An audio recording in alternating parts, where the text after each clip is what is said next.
Hello, and welcome to Best WP7 Games. Today we're taking a look at Enigmo, a, a puzzle game, as you might guess the name like Enigmo. What the name doesn't hint at is the very specific nature of the game. It's entirely, I wouldn't say water-based, but droplet-based. I'll start a new game. The game doesn't actually explain itself, but it's so straightforward that it doesn't really need to. So you can control the camera in the game. Sorry, I'm just going to drag the webcam around here. It wasn't focusing properly. There we go. You can drag the camera around with your, as you'd expect, your thumb. You can pinch to zoom, and then you've got these objects on the left, which you use to redirect the water. In this level, you've only got one object. It's just a little drum. It causes the water to rebound off it, and so by placing it correctly and tilting it, I redirect all the water into that little bucket, and there we go. Once you've got 40 droplets in, that's it.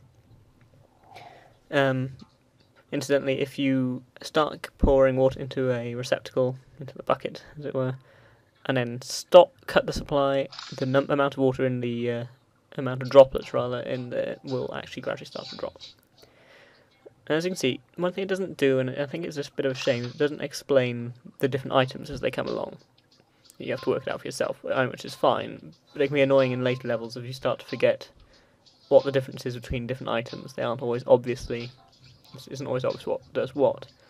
As you can see, I've got the longer piece which I placed at the start.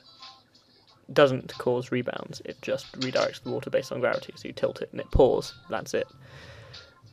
And then the other thing I've got there is another thing which causes another, I don't know what you'd call it, a sprung device, which causes rebounds, inexplicably.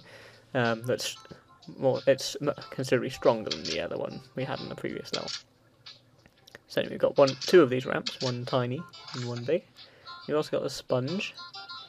And the sponge is very simple to understand. It redirects any water that hits it and causes it to then drop straight out the middle. That's all it ever does. Very easy to control. So obviously here the trick is to get the water up to that little receptacle. And, well, the way I've arranged it at the moment is completely completely not the way to do it. You can see how the particles bounce around. Eventually you see them spilling off the bottom of the screen there. There's only so many times they'll rebound before they lose all their momentum and randomly shoot off the edge. And you can also see how obviously the water goes absolutely everywhere. The particle effects are quite nice, and not special, but they're pleasant enough. Not so sure about the graphics in general, and it's not a pretty game as such. It's not ugly, it's just very plain. So what you can see here is by shooting the droplets up to that sponge, trying to get them to hit the sponge, then obviously they drop. Once they've touched the sponge, they instantly end up getting absorbed by it and dropping out of its centre, going into the receptacle. As you can see, it's going up now.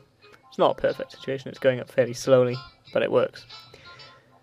But yeah, as I said, the graphics not the best I've ever seen, and the music, and it's very relaxing, but it's not exactly, the game doesn't have much drive to it. It has no real character and nothing to really encourage you to keep playing. I'll just show you this one last level. Just gives you a few more ideas of how it works. You see, I've only got two objects here, and there's two streams I need to be fulfilling. One from the red receptacle, one from the blue. To get the red stuff to come out, you have to press the button. Luckily enough, the water bounces off the button into its own place. As you can see, the red looks quite different. It's meant to be fire. Little flame droplets, and it looks quite pretty actually, and it's a nice effect, the glowing red, but it doesn't actually change the way that it works. It works exactly like the water, and if it comes into contact with the water, nothing happens. It doesn't cause it to evaporate, and the water doesn't cause it to be removed. It seems like a complete missed opportunity. But, well, there we go. And yeah, this has been Enigmo. It's a odd little puzzle game. It's available on the marketplace now. And I probably should mention it is an Xbox Live title, so it's fairly highly priced, but it also comes with achievements and all the trappings you'd expect.